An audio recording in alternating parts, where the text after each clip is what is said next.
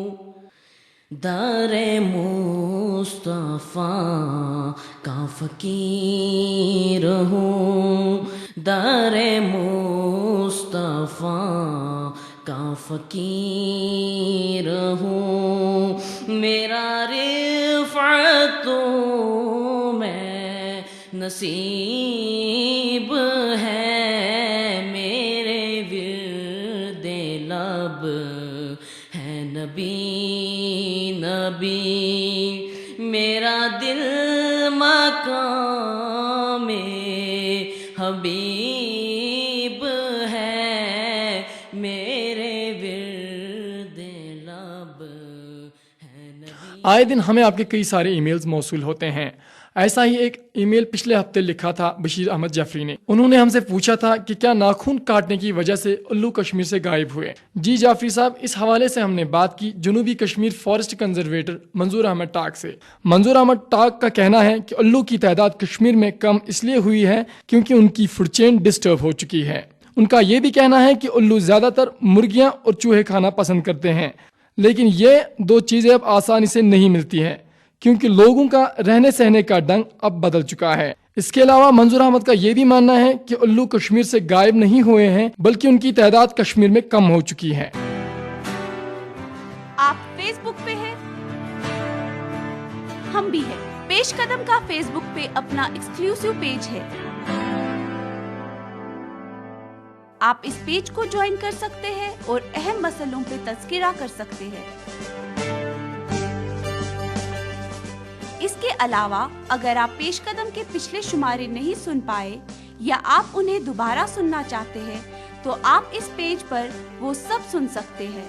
تو آپ سے ملاقات ہوگی پیش قدم کے پیج پہ. پیش قدم کی گھڑی اشارہ کر رہی ہے آپ سے اجازت لینے کی.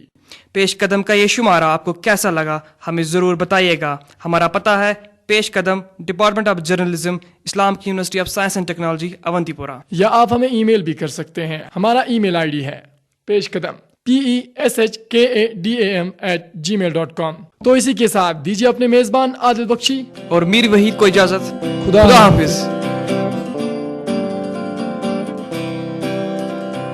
سب سے الگ ہے، سب سے جدا، سنو ایک نئی آواز،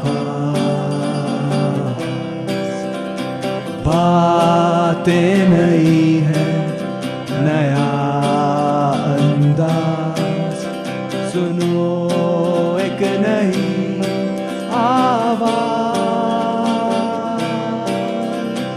دل سے ہے آپ کے ساتھ.